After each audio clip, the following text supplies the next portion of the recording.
네, 그냥 옆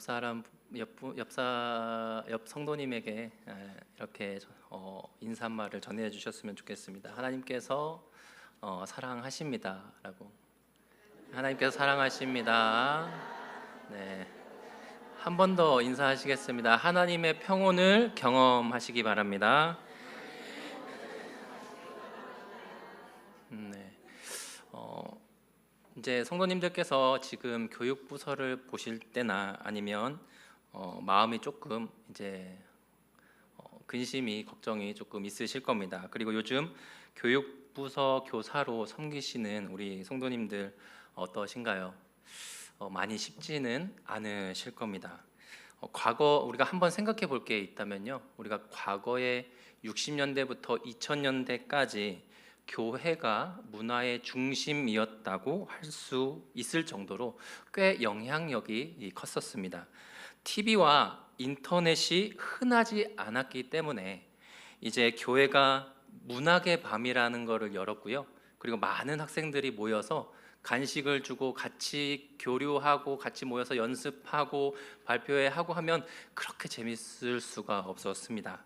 그래서 교회에서 또 어디 놀러 간다 그러면 그 멤버들끼리 모여서 같이 어우러지고 같이 놀았던 때가 있었죠.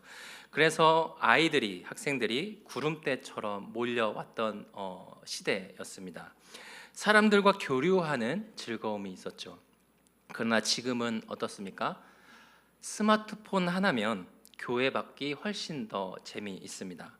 교회가 제공하는 프로그램이 이제 세상 문화를 따라가기에는 굉장히 벅찰 정도로 이제 수준이 차이가 너무나 많이 생겼다라는 것이죠. 그 가운데 교회의 현실은 더 녹록지 않습니다. 아이들의 학생들의 학부모 세대인 30, 50 세대 분들이 점점 줄어들고 있다고 여겨질 정도로 이제 있고요. 무한 경쟁에 내몰린 이 학부모들이 주일 학원 일정에 맞춰서 아이들의 예배 시간을 조정하는 것까지 보게 됩니다. 이제 좀 더 크면 이제 아이들과 학생들이 본인이 더 학원을 가야 된다고 얘기하는 이제 현실이죠. 또 이성적이고 합리적인 높은 교육 수준을 받아온 이제 부모들은 미디어에 비치는 교회의 좋은 모습이 아니라 좋지 않은 모습을 더 많이 접하게 됩니다. 그래서 실망하거나 아니면 교회 예배만 참여하는, 그리고 떠돌아다니는 이런 현실인 것이죠. 그래서 부모 아래에 있는 아이들도 누구를 따라갈 수밖에 없어요? 부모를 따라갈 수밖에 없습니다. 그리고 아이들이 지금 받는 교육 수준도요, 지금 수능 문제집을 보시면요, 상당합니다. 그래서 교육을 받는 아이들이 이제 성경 말씀을 들을 때마다 무엇이 생기냐면 의문이 생기고 질문이 생기기 시작합니다. 그래서 이 질문과 의문에 대해 그냥 의심하지 말고 믿으라라고 하는 이 대답은 아이들을 오히려 교회로부터 점점 멀어지게 만드는 원인이 되기도 합니다. 이에 덮친 격으로 학생의 때와 청년의 시기, 하나님을 인격적으로 경험해야 할 시기에 절기마다 동원되어 헌신과 봉사를 해온 아이들은 교회를 이제 어떻게 커가면 생각하기 시작하냐면요, 내 자유, 내 인생보다 종교를 강요하는 곳으로 비추어지기 시작합니다. 그래서 대학생 시기가 되면 점점 교회에서 멀어지기 시작하고요, 섬김에서도 멀어지기 시작하죠. 이런 상황들을 성도님들도 보고 계시고, 그리고 교사분들도 피부로 직접 느끼시고 계실 텐데 교사분들의 마음은 어떠신가요? 우리 부모님들의 마음은 어떠신가요?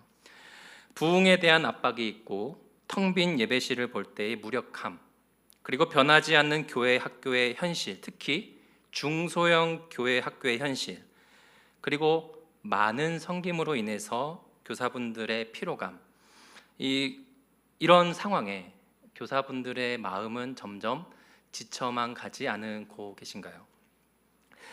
너무 지쳐서 마음이 떠버리거나 겨우겨우 자리만 버티고 계시지는 않습니까? 우리 성도님들은 어떠세요? 만일 그렇다고 한다면 오늘 본문 1절 하반절은 우리에게 이렇게 얘기해 주고 있습니다. 교사분들을 향해서도요, 함께 읽어보도록 하겠습니다. 내가 큰 일과 감당하지 못할 놀라운 일을 하려고 힘쓰지 아니하나이다. 여기에서 큰 일과 놀라운 일은 이제 시편의 전체적인 맥락에서 인간이 통제할 수 없는 하나님의 영역입니다. 대표적으로 기적과 구원입니다. 교사분들 소위 교회 학교 위기라고 하는, 자녀들의 신앙의 위기라고 하는 이 시대에 교회 학교를 변화시키고 아이들의 영혼을 변화시키는 것, 그리고 아이들이 점점 더하여지는 것, 이것은 교사의 영역이 아닙니다. 철저히 하나님의 영역입니다. 시편 127편 1절을 한번 다 같이 읽어보도록 하겠습니다. 여호와께서 집을 세우지 아니하시면 오는 자의 수고가 헛되며 여호와께서 성을 지키지 아니하시면 파수꾼의 깨어 있음이 헛되도다. 우리가 이렇게까지 열심을 다해서 교회 학교를 섬겼습니다. 열심을 다해서 아이들을 위해서 축복하고 기도했습니다. 그리고 열심히 아이들에게 연락하고 교류하고 소통했습니다. 그런데 그럼에도 불구하고 지금 하나님께서 우리 교육 부서를 이대로 지켜보고만 계신다면 이에 대한 하나님의 마음은 무엇일까요? 우리가 다시 시작해야 한다면 어디서부터 시작해야 할지 오늘 말씀을 통해서 한번 살펴보도록 하겠습니다. 첫 번째, 하나님께서는 교사가 먼저 하나님의 품을 경험해야 한다고 말씀하십니다. 무엇을 경험해야 한다고요? 하나님의 품입니다. 하나님께서는 교사가 먼저 하나님의 품 안에 머물며 하나님을 경험해야 한다고 말씀하십니다. 왜냐하면 하나님을 경험할 때 하나님으로부터 오는 안식을 경험해야 하기 때문이죠. 아이들의 구원과 교육부서의 부흥이 하나님의 영역이라면 오늘 하나님께서는 교사인 우리에게 바라시는 것은 더 열심히 일해라, 신방을 더 돌아라가 아닙니다. 2절 한 번 더 읽어보도록 하겠습니다. 실로 내가 내 영혼으로 고요하고 평온하게 하기를 젖된 아이가 그의 어머니 품에 있음 같게 하였나니 낸 아이와 같도다. 하나님은 교사인 우리가 먼저 하나님을 경험하기를 원하십니다. 하나님의 품 안에서 쉼과 평온을 얻기를 원하시는 거죠. 여기에서 평온하게 하다는 거친 자갈밭을 이렇게 평평하게 다지는 것입니다. 6일간 가정과 사회에서 내가 감당해야 할 몫을 이제 감치고 주일 아침까지 아이들을 섬기고 돌봐야 하는 것에 치이고 부서 분위기의 영향을 받고 어떤 분들은 다른 많은 봉사들을 하고 계십니다. 이게 만만치가 않은데요. 그런데 이게 우리의 마음에 탈진으로 이제 다가오게 돼버리면 사람이 이 상황을 어떻게 받아들이는가? 교회가 월, 화, 수, 목, 금, 월 이렇게 돼버립니다. 계속해서 쉽게 말해서 계속해서 내가 일하고 있는 것 같다라고 이렇게 느껴지게 되는 거예요. 그래서 마음이 거칠어지거나 아니면 마음이 떠버리거나 예민해지거나 무기력해지는 것입니다. 다른 예로 남편과 아내가 맞벌이를 하는데 이제 집에 돌아왔습니다. 그러면 탈진한 상태가 되면 이제 가정일을 해야 되는데 해야 된다는 건 알아요. 근데 손이 안 잡혀요. 왜요? 너무 지쳐서 그렇습니다. 겨우 두 분이 숨을 돌렸다가 겨우 무거운 마음을 이끌고 남은 집안일하고 남은 이제 일거리 이렇게 마무리하게 됩니다. 왜 그런가? 하나님의 품을 경험한 지 오래이기 때문이죠. 여러분, 하나님의 품을 언제 경험해 보셨나요? 과거에 멀리인가요? 아니면 지금도 여전히 하나님의 품을 경험하고 계신가요? 하나님 안에서 느끼는 안식과 평온이 굉장히 내가 경험한 지 오래 되었다고 생각할 수 생각하기 쉽습니다. 따라서 교사분들 먼저 아이가 어머니 품에 있음 같이 하나님 품 안에서 쉼과 평온을 경험해야 합니다. 세상의 염려와 책임의 소리와 이것이 완전히 하나님 품 안에서 지워져야 합니다. 염려와 걱정으로 눌렸던 압박과 부담이 하나님이 경험하게 하시는 이 평온함 안에서 점점 우리의 마음이 풀리는 것을 경험해야 합니다. 여러분, 어머니의 품, 이것이 우리에게 전하는 메시지가 무엇일까요? 괜찮아입니다. 아이가 넘어지면 어머니 품에 가죠. 그럼 어머니의 안아주면 뭐예요? 괜찮아. 실수하고 짜증납니다. 어머니 품 안에 가죠. 그게 뭐예요? 괜찮아입니다. 실수합니다. 그리고 칭얼댑니다. 어머니 품 안에 안기면 그게 뭐예요? 괜찮아입니다.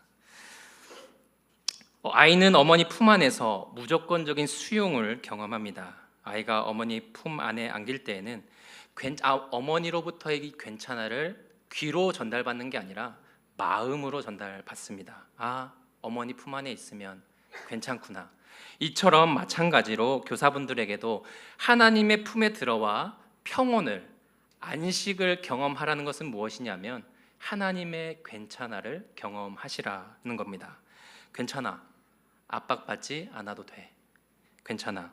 부담 갖지 않아도 돼. 내 품에서 쉬면 돼. 이렇게 하나님께서 우리를 그분의 품으로 초대하고 계시는 것이죠. 이러한 하나님의 수용은 열왕기상 19장에서 엘리야의 탈진에서도 발견할 수 있습니다. 아시다시피 엘리야 선지자는 바알과 아세라 선지자 850명을 굴복시키고 이스라엘의 참 하나님을 드러낸 영웅적인 사역을 이끌어냈습니다. 그러나 이세벨의 위협 앞에서 완전히 번아웃되면서 이제 사역에서 도망치죠. 그리고는 하나님, 이제 충분하니 내 생명을 거둬 가십시오. 이제 더 이상 사역은 못하겠습니다.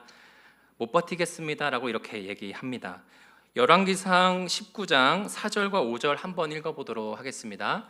자기 자신은 광야로 들어가 하루길쯤 가서 한 로뎀 나무 아래 앉아서 자기가 죽기를 원하여 이르되 여호와여 넉넉하오니 내 생명을 거두시옵소서. 나는 내 조상들보다 낫지 못하니이다 하고. 5절 더 있나요? 로뎀 나무 아래 누워 자더니 천사가 그를 어루만지며 그에게 이르되 일어나 먹으라 하는지라. 이때 하나님은 천사를 보내서 어떻게 엘리야를 다독이십니까? 야야, 조금만 더 버텨라. 야, 그래도 네가 이스라엘을 이끄는 대사역자인데 그럼 쓰겄냐? 왜 낙심하냐? 이렇게 책망하시나요? 제가 좀 어설픈 사투리를 썼습니다. 네가 기도가 부족한가 보다. 더 기도해라.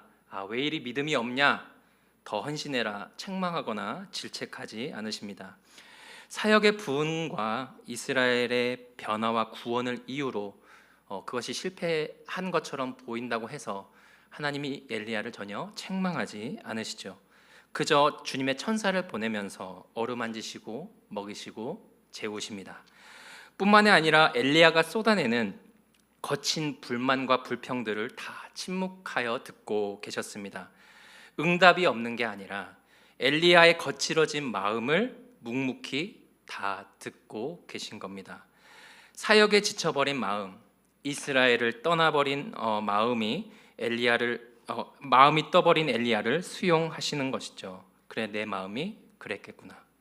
침묵하시면서 엘리야의 모든 것을 다 받아주십니다. 괜찮아, 그랬겠구나. 이렇게 그래서 다시 엘리야를 세우시고 엘리야에게 다시 사명을 주시고 다시 어디로 보내시나요? 이스라엘로 보내십니다. 따라서 하나님은 사역에 지친 교사분들 그리고 마음의 쉼이 필요한 성도님들에게 사역에 대한 책임과 헌신을 말씀하시기 이전에 무엇을 말씀하신다고요? 하나님 품 안에서 쉬기를 말씀하십니다. 하나님의 품을 경험하게 하시고 그리고 하나님의 안식을 경험해서 교사분들과 성도님들의 마음에 숨이 트이는 것을 먼저 이루신다라고 하는 것이죠. 교사분들의 심령과 성도님들의 마음이 젖된 아이처럼 먼저 평온을 경험하시기를 바라는 것입니다. 그래야 비로소 아이들과 자녀들을 품을 수 있는 넓은 마음을 다시 갖게 되는 것입니다. 다시 맡은 반을 위해서, 아이들을 위해서 눈물로 중보기도할 수 있는 영적인 힘이 생겨납니다. 교사가 하나님 안에서, 부모가 하나님 안에서 기쁨과 평온함을 경험할 수 있어야 아이들도 자녀들도 교사와 부모를 통해서 하나님 안에서 기쁨과 평온을 경험할 수 있는 것이죠. 그러니 여기 모인 모든 교사분들과 성도님들, 하나님의 품을 경험하고 계십니까? 먼저 하나님의 품을 경험하시기를 바랍니다. 하나님 품 안에서 평온함과 안식을 경험하시기를 바랍니다. 지금의 위기, 지금의 교육부서의 현실에 주목하지 마시고 지쳐버린 내 마음, 상한 내 마음이 다시 하나님의 마음으로 충만하게 채워지기까지 하나님을 경험하시기를 바랍니다. 두 번째, 하나님께서는 이제는 아이들에게 하나님의 품을 경험하게 하는데 목표를 두어야 한다 말씀하십니다. 이제는 아이들이 하나님의 품을 경험하게 해야 합니다. 교사가 먼저 하나님의 품을 경험했다면 우리의 시선은, 교사분들의 시선은 이제 맡겨진 아이들에게 향해야 합니다. 3절 읽어보도록 하겠습니다. 이스라엘아, 지금부터 영원까지 여호와를 바랄지어다. 시인은 하나님 품 안에서 1절과 2절에서 자신이 먼저 안식과 평온함을 경험했습니다. 그리고 이제 3절에서는 이스라엘 백성들 전체에게 이 평온과 안식을 경험하게 하시는 하나님을 지금부터 영원까지 바라라고 지금 선포하고 있습니다. 자신이 경험한 평온함과 안식을 이제 공동체 전체에게 확장시키는 것이죠. 그렇다고 한다면 오늘 학생들과 아이들은 어디에서 하나님의 품을 경험할 수 있겠습니까? 하나님을 사모하는 마음, 하나님의 마음으로 충만한 교사분들의 그 모습 속에서, 그 영향력 속에서 아이들이 경험할 수 있습니다. 왜냐하면 교사분들이 하나님을 사모하고 하나님으로부터 평온과 안식을 경험하는 이 영적인 영향력이 고스란히 아이들에게도 흘러가기 때문이죠. 그렇기 때문에 아이들은 지금 보이지 않는 하나님을 누구에게서 경험할 수 있냐면 교사분들과 부모를 통해서 경험할 수 있습니다. 하나님의 사랑과 하나님의 수용과 하나님의 인내를 교사와 부모를 통해서 경험할 수 있는 것이죠. 그러므로 교사인 그리고 부모인 우리가 아이들에게 하나님의 품이 되어 주어야 합니다. 젖된 아이에게 어머니란 존재는 안식처와 피난처입니다. 넘어졌을 때 찾을 수 있는 피난처, 졸릴 때, 짜증날 때 뛰어갈 수 있는 안식처. 어머니도 방금 젖된 아이에게 걸으라고, 뛰라고 요구하지 않으십니다. 이제 막 엉덩방아 찍는 아이에게 야, 너 걸어야 돼, 야, 너 뛰어야 돼 이러면서 막 이렇게 어거지로 하지는 않잖아요, 그렇죠? 걸음 맞대면 좋아하고 한 걸음 더 떼면 더 응원하고 할 수 있다 하고, 그리고 넘어지면 다시 일으켜 주고 쉬고 싶으면 안아주는 게 어머니 품입니다. 아이는 그 부모 품 안에서 계속 걸음마를 하면서 결국 성공하게 되는 것이죠. 그런데 우리는 하나님의 품 안에서 젖도 경험하지 못한 아이들에게 자꾸 신앙의 걸음박질과 뜀박질을 요구하는 것은 아닐까요? 어릴 때부터 신앙적으로 하나님을 경험하지 못한 아이들에게 하나님의 품을 경험해야 할 때 우리의 아이들을 향한 우리의 요구가 걸음박질과 뜀박질을 강요하는 건 아닌지 한번 생각해 봐야 할 것입니다. 그러므로 우리가 해야 할 것은 바로 이것입니다. 비록 아이가 삶의 예배에서 넘어지고 질문과 의문 속에서 방황하며 세상 문화에 치이고 전전긍긍할지라도 교회에 오면, 그리고 신앙의 부모에게 오면 괜찮아, 하나님이 너와 함께 계셔. 하나님을 경험하면서 하나씩 해 나가면 돼. 라는 하나님의 품을 우리는 경험하게 해야 합니다. 우리 아이들과 자녀들이 예배와 순종과 헌신을 요구받기 이전에 하나님의 품을 먼저 경험한다면 신앙이 자라가면서 차츰 하나님의 사람으로 점점 서갈 것입니다. 그러므로 아이들을 세우시고 아이들을 변화시키시는 하나님을 끝까지 신뢰하시기 바랍니다. 말씀을 맺고자 합니다. 교사분들, 시대가 아무리 변했다 할지라도, 주일 학교에 어려움이 찾아왔다 할지라도 변하지 않는 진리가 하나 있습니다. 그것은 무엇이냐면 우리 여호와 하나님이 다음 세대 아이들과 우리 자녀들의 영적 부모시라는 것입니다. 또한 우리와 교사분들, 우리 부모님들 또한 하나님의 품에 안겨 있는 자녀라는 사실입니다. 우리의 것으로 아이들을 변화시키려고, 아이들을 동원하려고 하는 조급함은 조금 내려놓았으면 합니다. 이것은 하나님의 영역임을 우리가 다시 한번 생각했으면 합니다.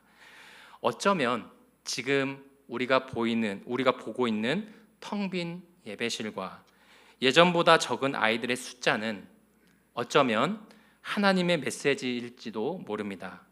많은 사역과 일상생활로 지쳐버린 교사분들의 내면의 상태와 영적인 여력을 아시기 때문에 지금 내가 먼저 내 품에서 안식을 경험해야 할 때다, 하나님의 사랑으로 충만하게 해야 할 때다라며 먼저 하나님을 찾으라고 말씀하시는 메시지가 아닌지 우리는 한 번 더 살펴보아야 합니다. 그러므로 교사분들이 먼저 예배를 통해서 하나님의 품을 경험하시기를 바랍니다. 그리고 하나님의 품 안에서 그 경험한 그 안식과 평온함을 가지고 하나님의 마음을 가지고 다시 우리 아이들을 품어주시는 우리 교사분들이 되어주시기를 바랍니다. 다시 텅 빈 예배실을 보며, 그리고 텅 빈 예배실 안에서도 꿋꿋하게 앉아있는 남아있는 아이들을 보며 눈물 흘리며 아이들을 위해 축복해 주시기 바랍니다. 그들을 기도해 주시기를 바랍니다. 하나님의 품 안에서 내가 먼저 회복되고 그리고 아이들이 회복되는 이런 하나님의 은혜가 우리의 교회 안에 다시 세워지기를 축복합니다. 교사분들과 여기 계신 모든 부모님들, 그리고 우리 자녀들과 교육부서 아이들에게 참된 안식처가 되어주시는 하나님 안에서 세상이 줄 수 없는 평온과 안식을 오늘도, 이번 한 주도 경험하시기를 주님의 이름으로 축복합니다. 기도하시겠습니다.